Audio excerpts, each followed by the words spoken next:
which every sister whose congregation is a member of UISG and their connections are provided with an opportunity to make a difference in our care of the planet.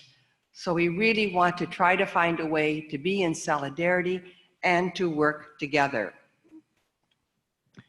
Pope Francis has underlined the fundamental connection that exists between the environmental crisis and the social crisis that we are currently experiencing, and asks us for a personal and a community ecological conversion. He often reminds us how everything is connected, the cry of the earth and the cry of the poor. So I'm now asked Father Felix, who is the co-executive secretary of the JPIC Commission, Justice, Peace, Integrity of Creation Commission, for both USG and UISG. He's a priest of the Congregation of the Precious Blood of Christ, and he's going to lead us in prayer, helping us to begin to share the many ways that we care for our common home. And we're privileged to have him share his spirituality with us. Father Felix, please. Good morning, everybody. We are happy to be together today in this webinar, and we would like to begin with a prayer. Our faith makes a lot of difference, and we are able to do what we do, serving our people and serving the society, because God is with us.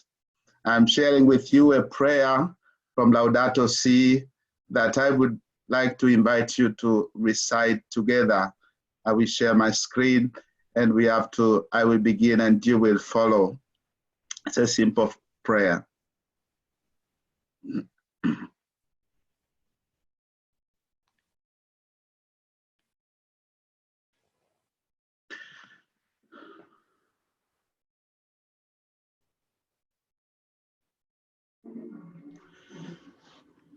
A prayer in the name of the Father, and of the Son, and of the Holy Spirit.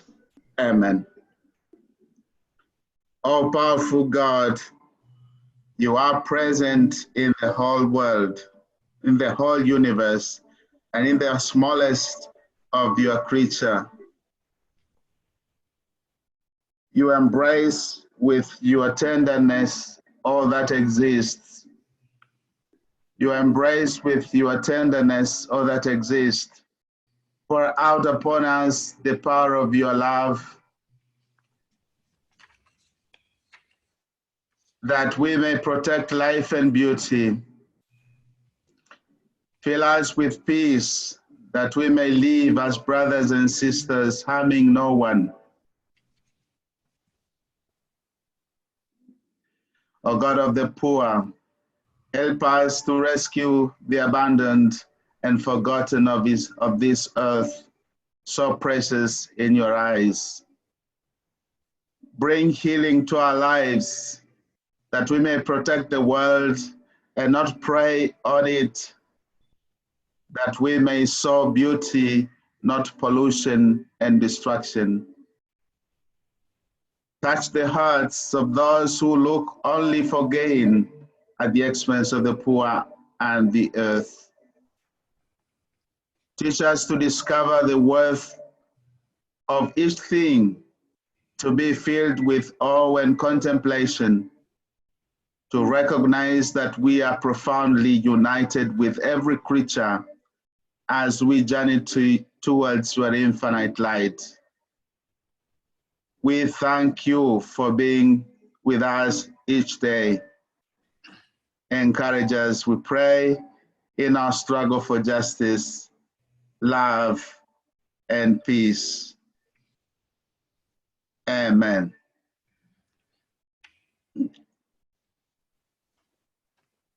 Thank you, Father Felix, for putting us in a receptive place as we journey in solidarity for our common home, sharing our experiences and affirming the efforts of each other.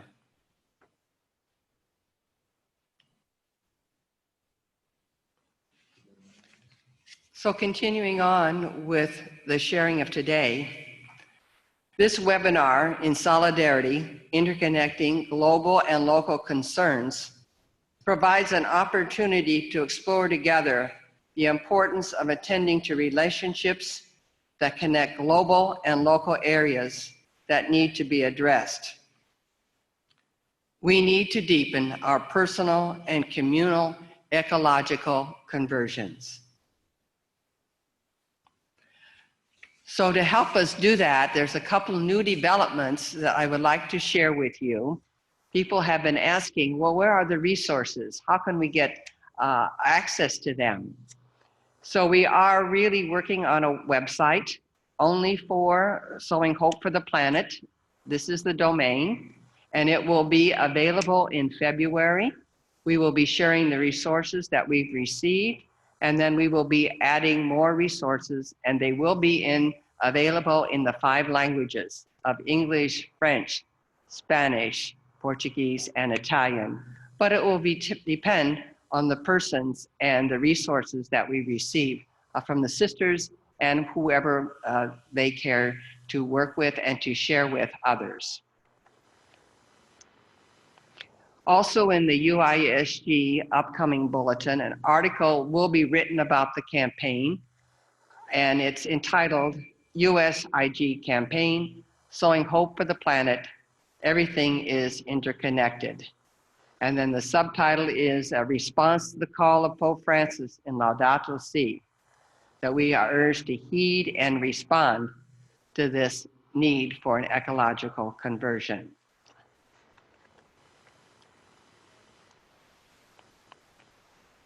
So for today, this morning, the program is from 8:30 to 10.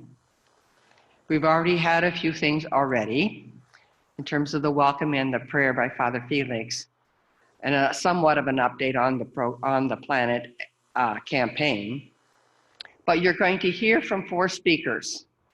Mateusz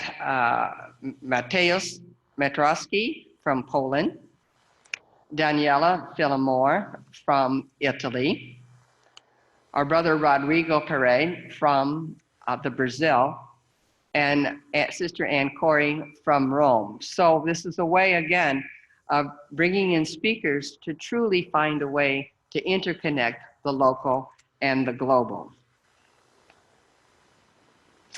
And at the end, you will have chance to ask some questions and comments, with the open forum. So it will be a time for your interaction.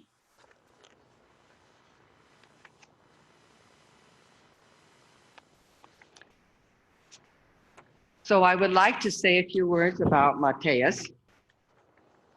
He is our first speaker. He is the program director in Poland for the Global Catholic Climate Movement.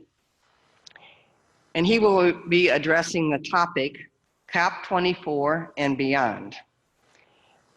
Mateusz was responsible for coordinating events leading up to COP24, during COP24, and efforts to continue the education related to Poland's concerted effort to meet their carbon reduction targets. Before joining GCCM, Mateusz was engaged in a number of areas connected to social justice campaigning, including workers' rights, university reform, and food sovereignty. So having experienced Mateusz's work as a participant in COP24, we are very pleased to have Mateusz address us this morning. Please, Mateusz. Hello, everyone. Hope that you can hear me well. Very nice to see you all coming from so many different places. And as Sister Sheila said, what we're trying to do in this webinar is to link those 2 dimensions, local and global. So in my presentation, I'll try to give you some local context from Poland, hoping that you might find it useful for your work in your respective countries. And also that later in the part when we'll be sharing, questions and comments, I'm also really interested in hearing from you, your ideas, your questions, your comments, and hoping that you find some of the stories or methods we used here in Poland inspiring for your own work. So let me now share my screen so you can see the presentation.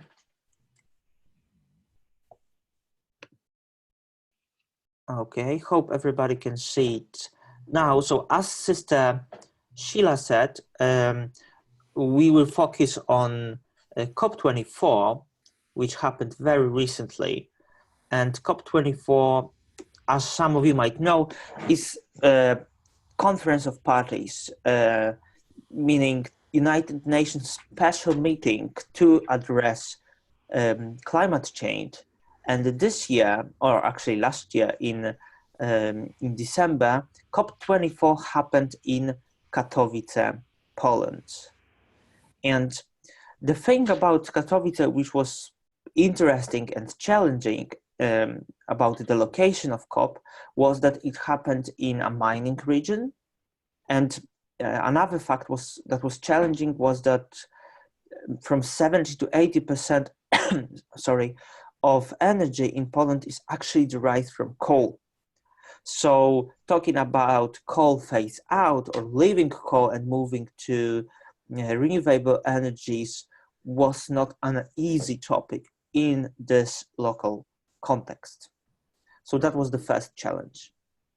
Secondly, a small bit of the history of that region and Poland altogether is needed to understand the challenges because an important idea while talking about climate change is the idea of just transition from fossil fuel based economy to green or clean economy, and this is called just transition. But this idea for many people in Poland sounds hard to believe in, because the transition that happened 25 or more or 30 years ago in Poland from socialism or state socialism to capitalism was perceived by many people as unjust due to big unemployment, especially in the mining regions. So that was the second challenge, the social challenge, or the challenge of just transition. And the third challenge, and I think that many people all over the world can really sympathize with this, because we see partisanship, the big division between different ideological sides or parties in many countries. And the situation in Poland is not much different. There's a big division, and ecology is perceived as a part of this ideological struggle. And for many people, also for many people in the church, it is perceived as a part of a kind of left-wing agenda. So not as something that unites people, but rather as something that divides them. So these were the challenges we met starting our work in Poland ahead of COP24. And here are some ways we tried to address those challenges. So firstly, we tried to look for a kind of unifying theme, something that brings people together and something that unites. As you know, Pope Francis says in Laudato Si that there are no two separate crises, social and environmental. There's only one crisis, which is both social and environmental. So looking for this kind of unifying theme to address this, firstly, we addressed the problem of food waste, and Sister Sheila was there to support us. And we, during a Sunday after St. Francis celebration, we organized those meetings, bringing very different people together, from farmers to heads of the big shopping mall chains, through government and food banks. And we all discussed a problem which everybody finds important, meaning wasting of food, which has negative effects both on society, of course, and on environment and climate in particular as well. So we find from a theme that everybody finds, unquestionably important.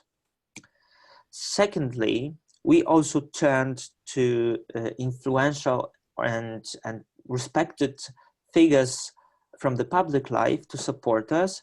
And here you can see Cardinal Dziwisz, who was John Paul II's secretary, and who opened a conference we organized some time ago, before COP. And finally, here you can see something that I believe worked really well, and which was a prayer campaign.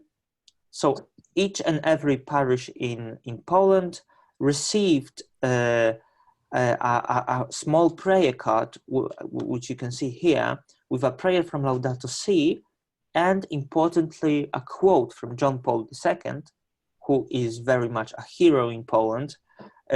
John Paul II talking about climate change, that it is real and it needs to be addressed. So reference to John Paul II, reference to Pope Francis, and support of recognized important organization like the Polish Bishop Conference or Caritas Poland really helped us to gain popularity and kind of visibility and also trust for this campaign and the whole theme. And finally, there were lots of support from our international partners.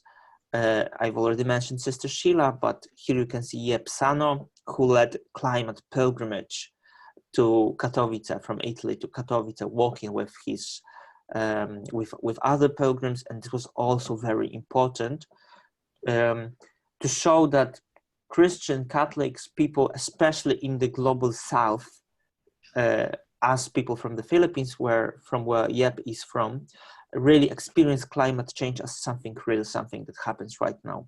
So this was an important message for Polish people. So finally, I think that what we tried to do was to move the conversation around climate from this kind of division to thinking in terms of common good, something that is important for everybody. And I believe it worked exception, like beyond our hopes even. And here's just one example. Here you can see, as you might guess, some friars, and including Rodrigo, from the Franciscan order, but also the guy on the right hand side, the chubby guy. He's the leader of one of the most important Polish miners' union. So, and it was a debate on just transition. So the fact that we managed to bring miners and environmentalists together, sitting beyond one table and very much agreeing that we need to work on just transition to clean energy was a big thing. And that's maybe the last thing I would like to share with you. The help of the religious orders was essential in that.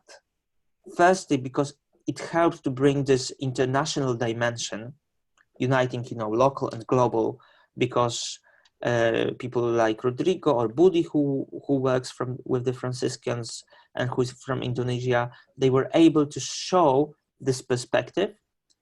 And secondly, to bring this kind of trust, which is, brought by organizations like the Franciscans. So I think that the importance of religious orders, who are very much international organizations, uniting, those two elements, working with people on the ground, but also having those links to the whole world, is really, really important for our work for global climate justice. And I really hope to have a chance to collaborate with with you representing different religious orders in our work. So yeah, I think that's pretty much it, and I'll be happy to answer all your questions and to hear all your comments later on. Thank you so much, Matrice Petrosky. You really have been very informative, and it's clear how critical your role was in organizing the events that GCCM and the religious congregations were involved in during COP 24. And I think as we lead ourselves towards COP 25 in Chile, you've provided a good foundation that could continue to bear much fruit in that area. And thank you so much for affirming and challenging our religious congregations to stay involved in this very, very important international effort of these COPs. Thank you again, Matus. Now I'd like to introduce to you Danielle Phillimore. She'll be sharing about GCCM moments. So we have a broad range here. Again, we're trying to give you a lot of options, so don't feel you have to be doing everything. As the Pope says, find something that you can do. And Daniela serves as the Divestment and Investment Program Director and European Programs Coordinator. After 3 years, she served at FASI, which is the International Federation of Catholic NGOs.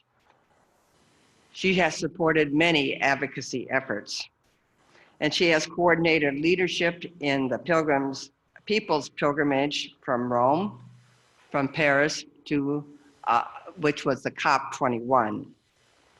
And she joined the GCCM to mainly support this advocacy efforts of the movement, particularly the Catholic Fossil Fuels Divestment Campaign. So Daniela will join us from Italy. Please, Daniela. Thanks very much, Sister Sheila, and hi everyone. It's a pleasure and an honor for me to be here. We, as the GCCM, we are collaborators with the GPIC for this campaign, Sowing Hope for the Planet, and we are excited about presenting the next plans of the GCCM for 2019 and excited to work together to integrate care for creation in the church. I will share my screen to introduce a brief presentation. I will start presenting the upcoming initiative of the GCCM, that is the World Youth Day.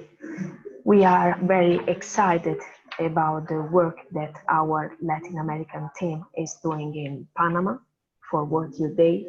The World Youth Day that will be held on January 27th. Before the main World Youth Day, we are working with the Vatican Dicastery on Integral Human Development to host a Laudato Si conference featuring a panel of youth leaders from each continent, and culminating in the draft of an open letter addressing the Church on the need for intergenerational solidarity.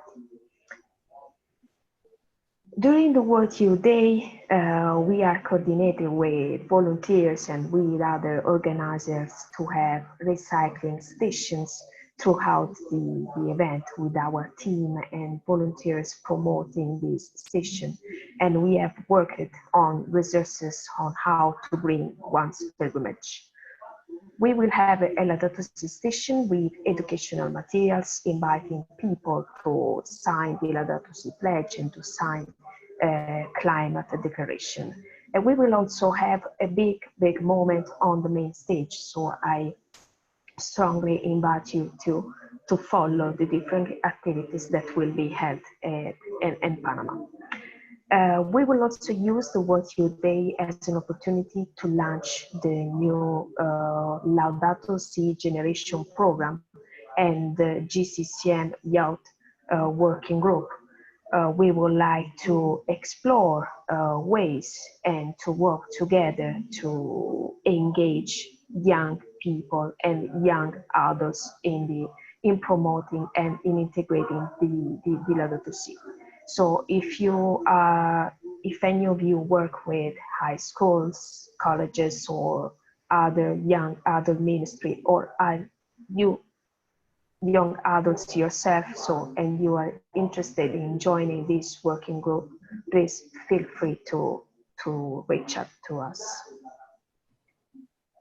Then I would like to briefly introduce you the Laudato Si Animators program. As you may know, this is an online training, and even though we are looking to have some in-person training in some areas where we have staff available, maybe we will have something in 2019 also here in Rome, Italy. Training attendees will be able to deal with different aspects of the issue of climate change and its impacts, the theological basis of our concern, and the advocacy path related to the climate change, how we can address this important issue in our community. We will also have a specific training for larger partners and religious orders. So at the end, I will provide you the specific contact in case you will be interested to join. Then I'm pleased to tell you something about the project that is my specific focus here, the GCCM, that is the Catholic Direct Invest project. The GCCM invite Catholic institutions to divest from fossil fuels and to invest in clean energy. For 2019, we will have two main appointment. The first one will be a Global Divest Invest Summit that will be held in Cape Town, South Africa. And the second one will be a divestment announcement in the occasion of the Synod of the Amazon, with perhaps other different divestment announcements in conjunction with other key opportunities during the year. This year, we are also looking on how engaging grassroots and engaging students and young people on campaigning on divestment. And we would like also to engage people in different dioceses to have directly themselves leading their own country-based divestment campaign. Then I would like to tell you a few words about the sustainability program. This is a program, at the moment it is a draft program that will be launched during in the occasion of the 2019. So this sustainability program, it is based on the fact that the global church owns thousands and thousands of parishes, plus schools, retreat houses, monasteries, and we have also land holding larger than the same France itself, if they are put together. So we are working on a sustainability program asking Catholic institutions to become carbon net zero by 2040. What does it mean to become carbon net zero? To balancing the amount of emissions released with an equivalent amount of emissions that will be sequestered. As I anticipated to you, this is at the moment a draft program. We are building, we are exploring opportunities on how to implement this program, and we are also currently hiring a director for this program. So if you are aware of someone, or if you want to directly explore possibility to join this program, you will find all our opportunities on the GCCM website. A few words on the Synod of the Amazon. As you know, this year the Vatican is hosting the Synod on the Amazon. this will focus on the many issues in the Amazon. A great treasure trove of biodiversity, home to many indigenous people, and essential in combating climate change. We will be supporting in some ways of the synod process, and we will engage our network on the ground in Latin America in the pre-synod process. If your network does significant work in the Amazon regions or works with indigenous people or is engaged in the synod planning, we would love to talk with you further. And then a final few words on Lent and her day. We will be focusing our Lent campaign specifically on diet, asking people to become vegetarian during Lent. If we look at the Amazon, beef production is the #1 driver of deforestation by far, responsible for nearly 70% of the Amazon deforestation. Lent is really connected with her day. Her day this year is on Easter Monday, and we are actually having our main campaign day the week after on Mercy Sunday. And we are hosting a Mercy to Her campaign following Pope Francis' call to have a late work of mercy for creation. Just to conclude, in a funny way, I would like to show you this very short video presenting some initiatives that were taken in the occasion of the Earth Day campaign for 2018.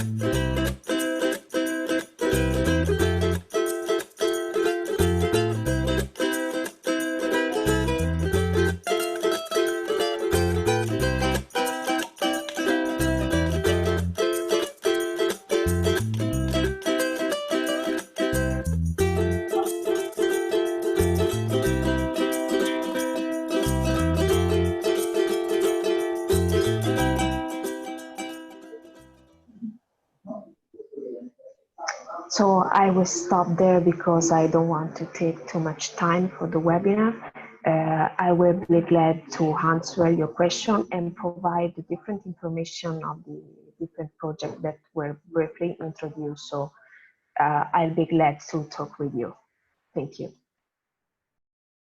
Thank you, Daniela, for all the ways you help us to meet the challenges of walking with youth, providing guidance for divesting and investing, as well as practical ways to live our lives, particularly during the Lenten season, which will be upcoming, but also to see this whole international connection which GCCM is able to do for us and is a partner with us in this UISG campaign, Sowing Hope for the Planet. Thank you so much, Daniela. And now I would like to introduce Brother Rodrigo, who will be joining us from Brazil, up very early in the morning for this. And he's going to be speaking to us about the Synod in the Amazon, new paths for the church and for an integral ecology. And Brother Rodrigo has been working for the human rights of those who are poor in many groups, trying to build a united voice. He has a focus on issues related to mining and on the rights of those affected by mining in their countries. But today he's going to share his insights on how the church in the Amazon can build new pathways and promote an integral ecology. Brother Rodrigo, please. Yes, hi everyone. Thank you very much for the invitation and for your attention. I want to share a presentation just to help a little bit to illustrate what I've been talking about. I will try to make a balance into some informations on the Synod, but also as I was asked in terms of spirituality, indigenous spirituality. I think one important issue that we need to reflect is with Pope Francis in an ecclesial perspective. The territories are taking an important role in terms of the presence of the church and the meanings of us in where we are living. We change a little bit ecclesially the way we think the organization of the church in the territories in terms of dioceses and parishes, but we see it on a broader perspective. And together we have now a synod that was convoked from the perspective of a biome. I think this is a very important, and it comes together with the initiative that is happening in the 99 countries of the Amazon in terms of the ecclesial Pan-Amazon network, REPAM. I think this is very, very, very, very important. We have something similar in Africa with the REBAC, with the Congo Basin. We have another initiative starting in Central America, REMAM, with the corridor, with the ecological corridor in Central America. Another one in the south cone of Latin America, which takes Brazil, Argentina, Uruguay, Paraguay, and Chile, where where the main issue is water, is the Guarani aquifer, and the issues of the glacier and the ice in the south. Well, let's go to the. I think taking into this into a kind of the ground that we're speaking about, the synod was convoked with the Pope was asking a bishop synod with the participation of the people to know more, to recognize the situation, to live with this territory, the territorialities and the people that are there, and also to defend. So one of the big issues is the biome, to have a better knowledge of the Amazon and its people, especially the indigenous people. When the Pope was in Peru, in his visit, he talked to the indigenous communities and peoples, and he was very clear. And everything is based on I would say, Laudato Si, and the perspective of the integral ecology, and of course the hopes of the people. So it's very, very important to recognize in which territory we are. I also want to say now that even though this is this is a synod for the Amazon, but I think we need to see it not only because of the importance of the Amazon. We're talking about climate change and for the issues of environment in terms of the planet, but also this can be taken as a model that we can be using and working in different regions, in different environments and biomes around the world. So the Synod wants to face the Amazon people, but it's all the history since the colonization, all the exploitation and the present development present world development, especially within the capitalism and the transnational corporation point of view, where everything becomes a market, which is causing excessive destruction of the forest and of the natural resources. I would say better than natural resources. I'm quoting a little bit the document. I would say the common goods, because I think when you say resources, it means it's only for us. We need to see from the perspective of ecological, integral perspective should be also the rights of the nature. And the other part, which is if we are going to recognize this, so it means we need to think how we're going to live with the Amazon, among these people, in this reality, with the ways of being of its people, the resource, the collective, the share, and then the different initiatives that exist. That's why at the end I'll try to be very fast, but the spirituality is of the indigenous people are very, very, very important. And the other, of course, is to defend. It's to defend the Amazon, and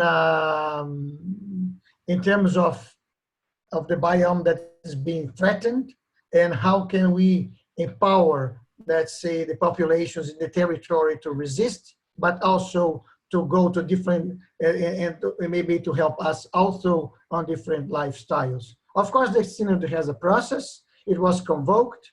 There is a council, a team of experts. They released a preparatory document. It has been happening territorial assemblies, and now we are in the phase that after those consultations, it's starting the working document, and of course after the synod. If just pass quickly on the preparatory document, we have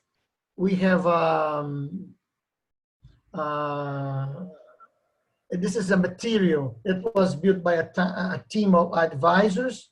The synod and there was a first meeting on April last year of the Synodal Council, and this preparatory document, it was a base text which offers with a lot of competence and prophecy analysis of the current situation of the Amazon, and some points came out in terms of new paths for the church in the service of life in this biome. We also,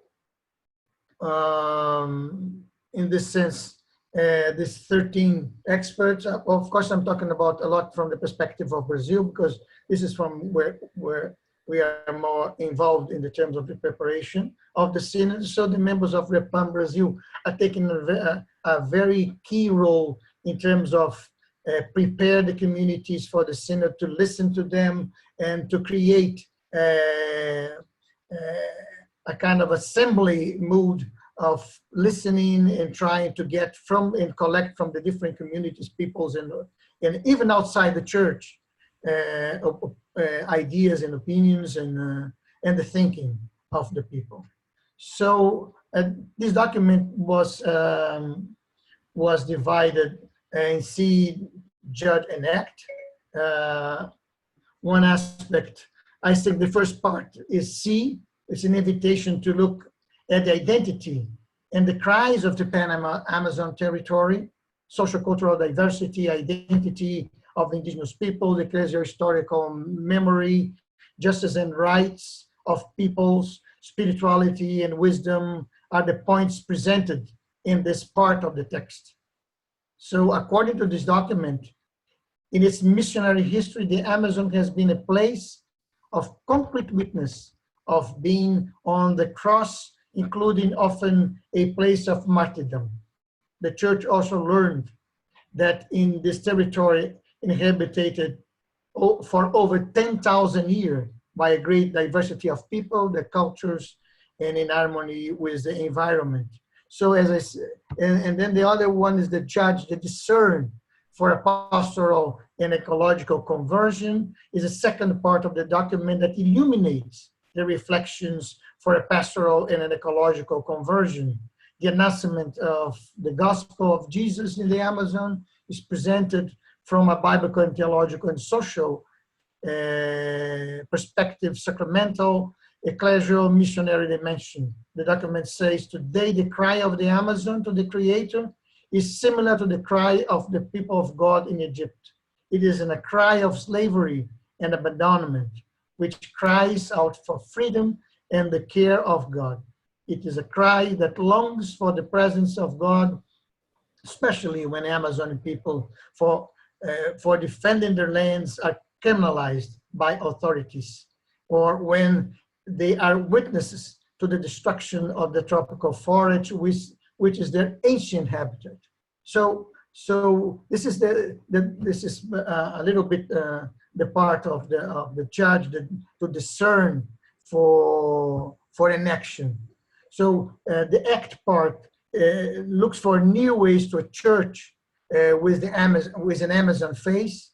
So lastly, this document in its last part provoke the action, new ways for a church, for the church in the Amazon with an Amazon face.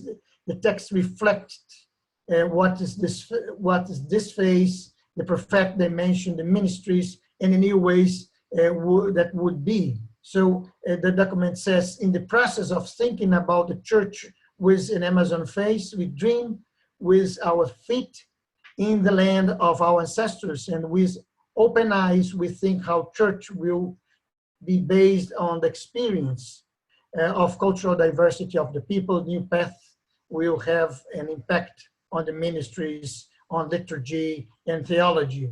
Indigenous theology, of course, is one of the issues. Emphasize this text as a preparatory text for the synod. So there are many. It's happening many listening activities, and there territorial assemblies, meeting with the bishops, meeting with different frontier churches, indigenous people, youth, religious life, consecrated religious life, and so there's a whole number of different groups that are being consulted. There's a long process. And in terms of the calendar, what we are now, so in June 2018, it was launched, the preparatory document, and then in February, which means now, so now at the end of this month, they are preparing from the different consultations that happened, lots of them in charge by REPAM, but others from the diocese and parishes. And now it's a time of systematization of the questionnaires. They will be sent. So they are being finalized in the different countries in the different regions, and then they will be sent to the Synod Council for the systematization of the questionnaires and preparation of a working document. So from February on, we will have the council will have the tools, the means, and the texts and the answers for the people from the preparatory document for a working document, and of course the synod. I think one important aspect that we need to take into consideration when we talk about the Amazon are the people that are there. Of course, there are a lot of traditional communities, but especially the indigenous people. And to talk about indigenous spirituality, it's a little bit hard, you know. In the Amazon, and of course, I'm speaking from the perspective of the Brazilian Amazon. But in the whole Amazon, there is a rich diversity of ways of living, thinking, feeling, reproducing life, and means of existence. If you imagine, in Brazil, there are 305 indigenous people. They exist today, and this reality leads us to say that there are indigenous spiritualities, I would say, as if it is consistent in, it's not a single reality, but there's a diversity of worldviews, cosmovisions, but we could underline some constitutive elements. I think one constitutive element are from the different indigenous experience and knowledge is to consider the universe as a whole. It's interesting that it can open a very good dialogue with us, with the church can have the means with Laudato Si from the perspective of integral ecology, where everything is integrated. So for them, the human being is into a complex network of relationships involving beings, both natural and supernatural, integrating life as a whole. So for them, in this sense, so universe as a whole, nature is understood as a provider, not as a capital, as we usually do in the Western world, but in general, where all beings are in relation. Indigenous spirituality permeates all aspects of life. There's no separation. And indigenous people thank nature for providing abundantly, for caring for the needs of their families, and also for spiritual teachings. But spirituality is also a means of resistance. If we see what's happening in the Amazon with the destruction of the nature, if we see this within the perspective of the extractivist economy, mining, but also agribusiness, deforestation, and all this, and especially now what we live in Brazil with the new president that has just issued an administrative decree shifting the responsibility for indigenous land demarcation from the government's indigenous office to the Ministry of Agriculture. So who will be controlling all the process that relates to the indigenous land will be agribusiness, will be the corporation that deals with this. So in practice, key areas of the indigenous policies, but many different countries, now will be in the hands, and each time more, of the agribusiness advocates, and of course, the landlords. Just to have an idea of how these political and economical measures attacks and destroy, that are attacking and destroying the indigenous territory, affect their lives, the way they live, I would make a very quick reflection. Because one of the other, and we're closing, one of the other constitutive elements of the indigenous spiritualities is land. In the construction of the knowledge of territoriality, the memories of the indigenous collectives are associated with spirituality, so that they convey the relation of ancestry to the materiality lived and experienced in the present time. There's a connection, this is integrated. So I want to illustrate what I'm saying with real facts. I would start from a very, the case that I'm going to report, it's a case specifically not within the Amazon, it's a little bit more south in Brazil, but this is repeating, and now we have already a lot of statistics in terms of this is which cause the suicide. I'll give you one example. On April 2013, and this is happening up to now, this is a very famous and sad case when the sun rose at the Guarani Kiowa village. A mother of 3 children opened the door, an indigenous woman, and froze when she saw the fragile body of her young daughter hanging by a sheet tied to the tree by a note that seemed firm. The day before, the girl had completed 13 years old. And according to Kiowa leadership called Otoniel, he told to the press, I quote, after everyone went to bed, she tied the sheet on the tree and she killed herself. A cousin of hers of 12 years of age had hanged himself a week before.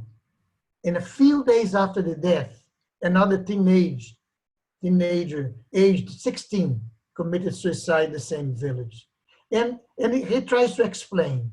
He believes that the reason so many young people committing suicide is a lack of perspective.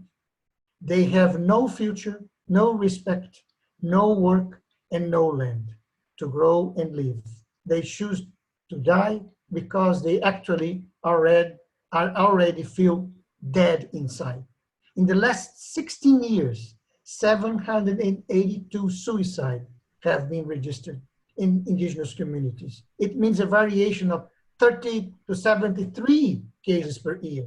Today, we have records of suicide in the Amazon region, in the state of Roraima, in the Amazon here in Brazil, in the state of Amazonas, and in different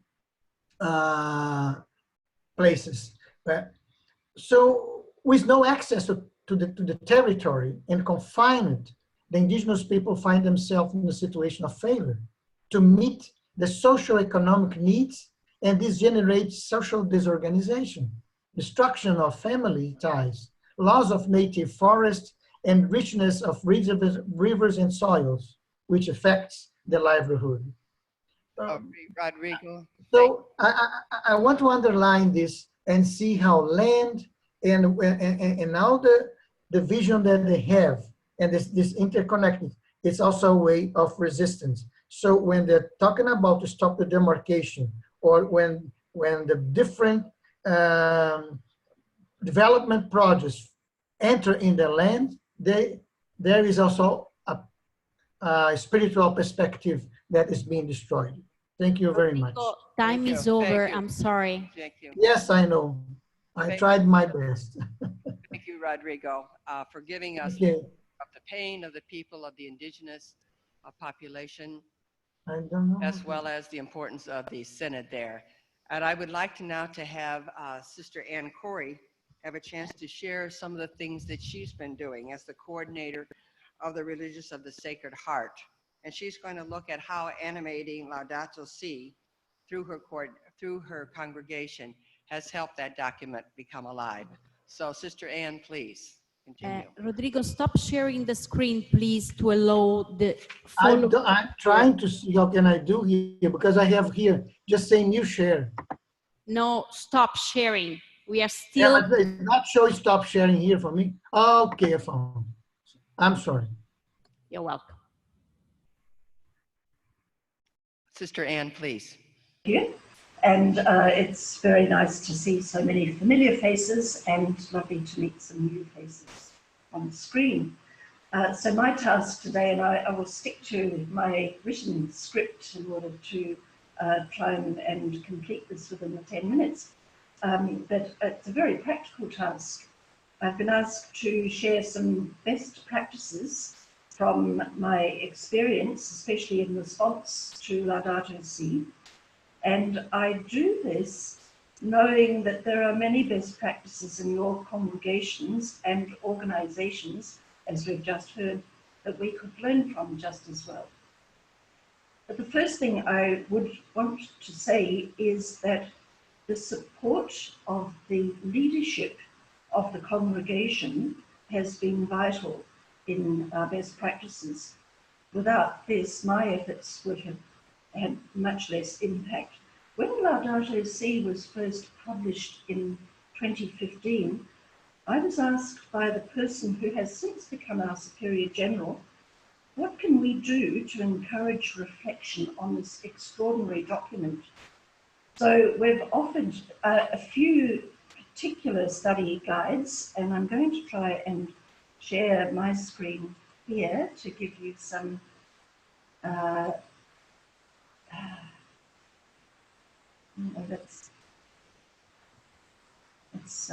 I'm finding that difficult to do, unfortunately. Is that appearing now?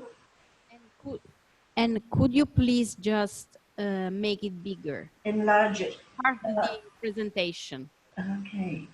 And I can't do that one because the icons for the webinar are covering the... Down below, and yes, you have start the presentation on the right, F5, try F5. Thank you. Function 5.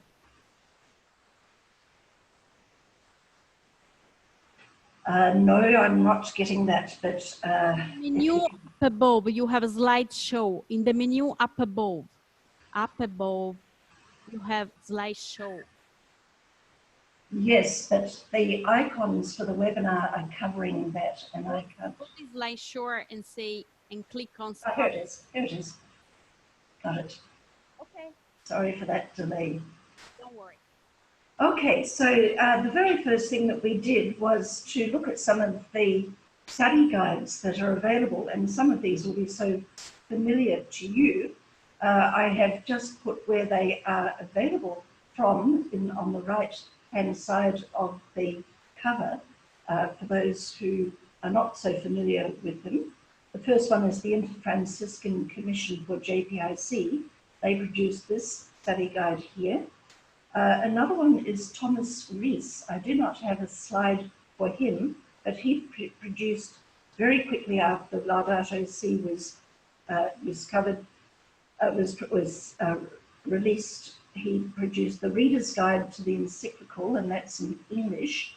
You will find that if you write that in. Then there was this international project of the Carmelite NGO. For those of you who are interested in Laudato Si in high schools, this is a very helpful curriculum guide. And they also produced a study guide for parishes and study groups. And again, I've got the website where that's available from. And then lastly, just for this quick little summary of resources for Laudato Si, our colleague, Anne McCabe, Amara's sister, has written this book called A Simple Summary of Laudato Si for the Classroom, and that's aimed mostly at primary and elementary school. Now, I'm not going to risk withdrawing from the slideshow, so if you can just admire the sunflower while I give you some more examples from our own congregation of how we have tried to engage with Laudato Si, the encyclical. Not only was the support of the congregational leadership in terms of our General Council, but it's also included financial leadership. When the call came for congregations to divest from fossil fuels, the Treasurer General of our congregation took this step on behalf of the congregation, and she said, with our strong call to justice, peace, and the integrity of creation, we can no longer justify investing in any form of fossil fuel. And then lastly, when Laudato Si came out, I went to our congregational documents, such as our constitutions, our general chapter statements, the letters of our foundress, St. Adeline Sophie Barra, and other luminous women in our history to make the links between Laudato Si and our own charism and mission. As far as congregational animation from my role goes, the coordination of our sisters and their ministries is very important. I see my international role as encouraging and supporting the sharing of resources and affirming the quality of those programs and how they continue to be an expression of our charism. I try to animate JPIC in a way that is both contemplative and apostolic, which is in keeping with our charism. It's a real responsibility I have to visit provinces and to listen to the grassroots experience of our sisters and our colleagues in mission, and to share it with the international congregation. Throughout the congregation, the issues of the environment are seen as reaching critical proportions. So Laudato Si gave us a framework of theology, science, and calls for action. And here are some of the concrete examples of how our sisters around the world have responded to this call to care for our common home. In Uganda and Kenya, the sisters approached the issue of caring for our common home in three ways. The very first was an interpersonal approach. And they said that there's a relationship between the ways we are with one another and the way we are with creation. And as we grow in respect and care for one another, we will grow in our care for all of creation. And then they went on to look at some very basic issues in their environment, such as burning plastics. And our Ugandan and Kenyan JPIC committee, it's a combined committee, provided information about the health issues of releasing dangerous chemicals into the air and the danger to the soil and waterways of plastic littering. Then they researched where they could take plastic for recycling in their local areas, so all the sisters and colleagues know where they can recycle.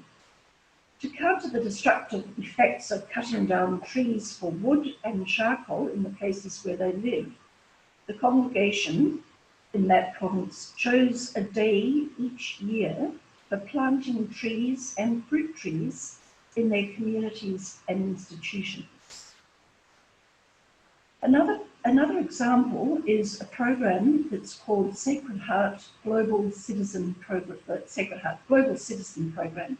It's based in the United States, and every 2 years it hosts a small group of students from the United States, Mexico, and Puerto Rico. And the theme of the most recent one was ecological transformation through spirituality.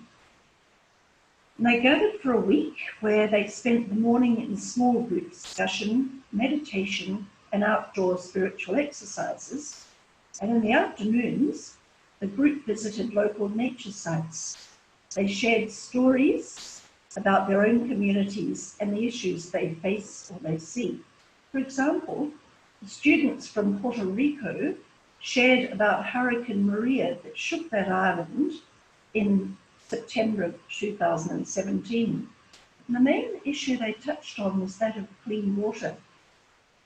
One of them said, if you didn't store water beforehand, you were basically dead.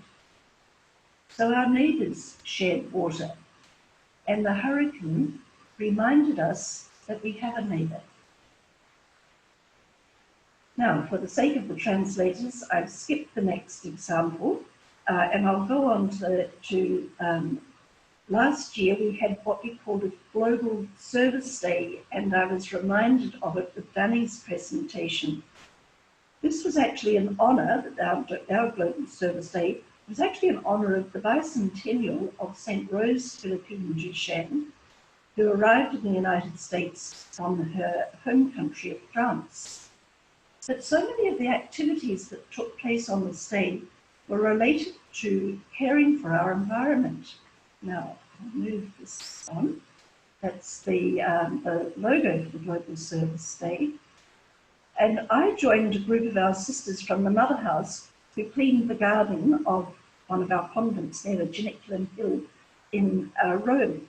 And that's us looking rather cheerful, but trying to clean this big garden.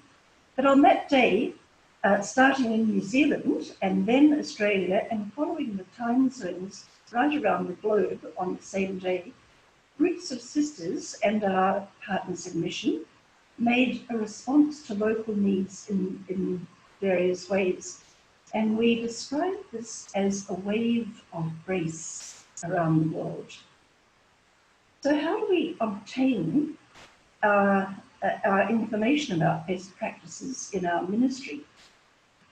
We ask the sisters in each province to share their ministries, and sometimes we learn about them through their Solidarity Fund, through our Solidarity Fund, which is a means by which we're able to finance certain projects that are consistent with our values and mission objectives. And how do we communicate our best practices? Well, one means is through our international website, and in that we have a JPIC section. And we've also developed a database that we call JPIC Involvements, and that's currently on the website. It's a way of capturing the details of activity and projects around the world that our sisters and friends are doing. It's an important record of local events, of local efforts for justice and peace, but it also provides a platform for global communication. For example, if we have a kindergarten in Indonesia and a street kindergarten in Brazil, the database provides a means to learn about the objectives and best practices from each. The database is located on our international website, but currently it's only accessed by our RUCJ sisters. And given that our mission is supported by highly committed lay people, the intention now is to make the database more widely accessible in the future. There's great value in sharing our stories, and we pluck out some of those stories and share them by means of other communications. One of the events that I would like to share with you is that last November, our congregation had an international JPIC meeting, and that took place in the Philippines last November. The location was very important because when Laudato Si was released, the Catholic bishops of the Philippines were very quick to pick up those key messages of ecology, stewardship, and concern for the poor. The meeting itself was an example of local and global interaction, and it provided all of us in the congregation to share best practices face to face. As part of the, I'll just show you a picture of that group that gathered, most of whom were RSCJs, some were support people, certainly translators, very important role, and you'll see one lone solitary gentleman at the back, in the back row there, and he was part of our secretarial and technical support. So as part of this facilitated process, we gradually identified 6 emerging themes for JPIC internationally in our congregation, and we worked on action plans for these. The themes were arrived at by a consensus process. In other words, we had a 4-stage process. One stage was absolutely did not agree. The next stage was, well, sort of agreed, but had many, many reservations. And the next stage was, yes, we agree with the idea in principle. We have 1 or 2 reservations. And the final stage was, we unreservedly agree with this proposal. So most of the themes were accepted in principle with occasional reservations about either about the wording or about some aspect of the theme. But the one theme that received unanimous consensus from the whole group without reservation was the theme entitled Caring for Our Common Home. And in their action plans, this group, because each theme then broke into working groups and worked solidly on action plans and action steps, and they addressed the theme of caring for our common home on several levels: our personal responsibility, our educational mission as citizens, as provinces, and as an international congregation, and as global citizens. Finally, I'd just like to say something about my connection as a JPIC coordinator with Rome. One of the most helpful things to me in my role is this connection, and it's certainly helpful to our congregation because it means that we are working with other international congregations. I'm on 3 working groups through this, the association in Rome with other men and women, religious, and each one is based on an issue that relates in some form to caring for our common home. I'm on a group for refugees and migrants, and on a group for integrity of creation, and on a working group for food and agriculture. All issues, as we know, of JPIC are connected, but these in particular are working group topics that could be shared with sisters around the world and could be replicated in region, and probably are replicated in regions and other countries. One practical response that our Integrity of Creation working group made here in Rome was to produce a booklet called Reflections on Water.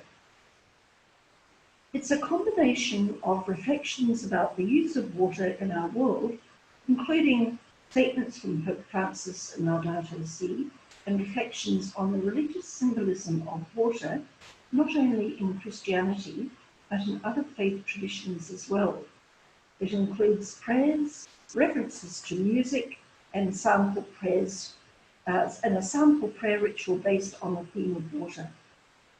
World Water Day, as we know, is coming up on March the 22nd, and this International Day is a means of focusing our attention on the importance of fresh water and advocating for the sustainable management of freshwater resources.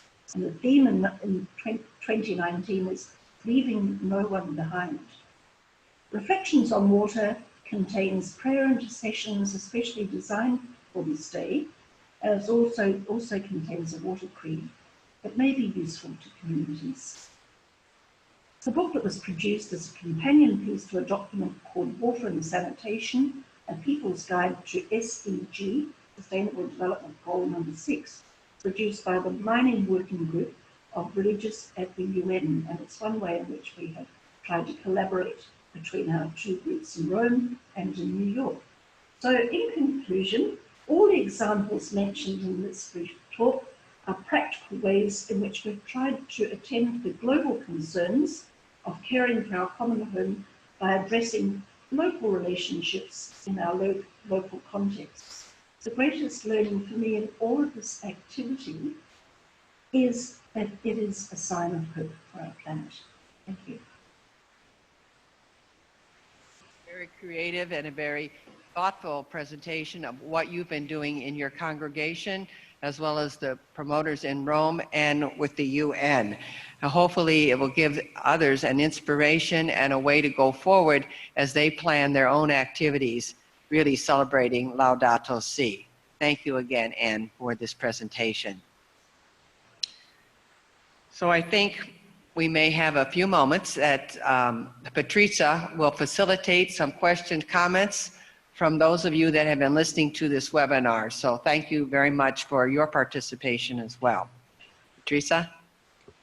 Yes, I'm just to say for people that they can feel free to ask the floor, raise their hand, or write their questions or comments in the chat session. And we have a question from the French room. So for the translators, I will ask the questions in French. J'adresse.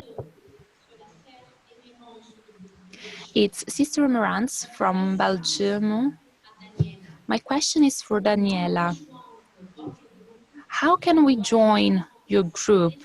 How can we get the information so that we can work with different schools? We have a responsibility. We are in charge of 10 schools in the world, and we would like to join you. Thank you.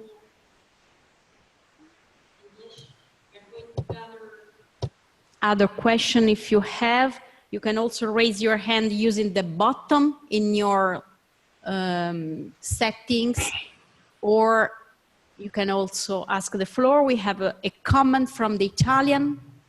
So, Italian.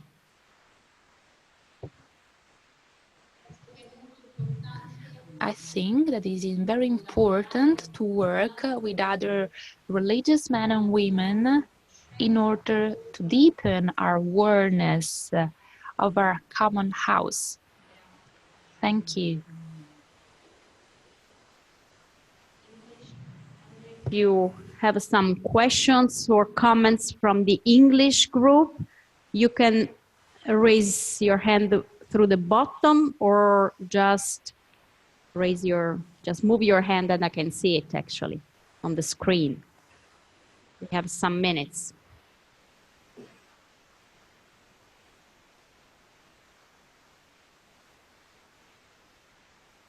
I'm very happy to see that we have different people connected in group, like Sister Carmen and the Sister of Missionaries of Africa. You have the microphone if you want just to greet. Thank you.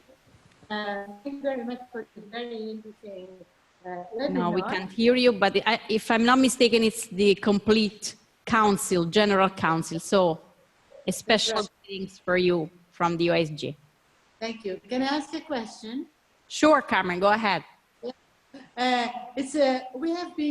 We give university studies to our younger sisters, and we would like to form a couple of them in this area of helping us to integrate more ecology in our way of living, in our way of being, so that they can help the entire congregation, no? The others.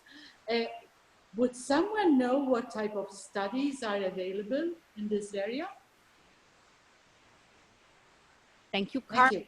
I think Danielle might want to answer something like that through the Global Catholic Climate Movement. Daniela?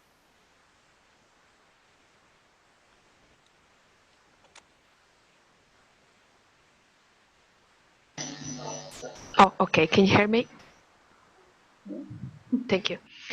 So just to answer the question before, for all the information regarding activities and projects of the Global Catholic Climate Movement, all the information are available on the website. Or you can directly, I can leave my email address. You can also ask directly to Sister Sheila my email address, and I will take care to provide all the correct information and the main contacts related to the different projects. That could be the Laudato Si training or the Laudato Si animators, World Youth Day. For each activity, we have a specific reference. So I will take care to provide all the specific information. Regarding the specific study, my suggestion is the one to take a look to the program of the Danielle, can you put the microphone farther? Thank you. I'm sorry. To take a look to the joint diploma in integral ecology. That it is held here in Rome, and it covers the different perspective related to integral ecology and Laudato Si.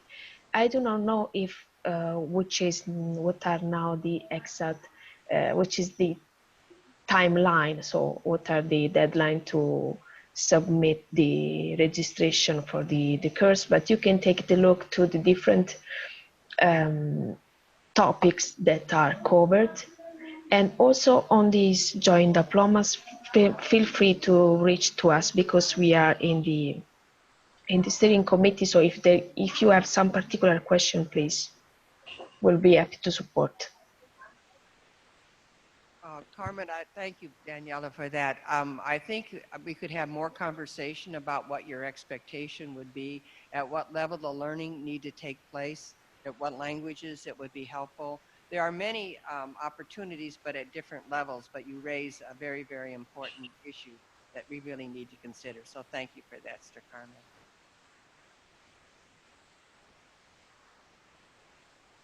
No more questions?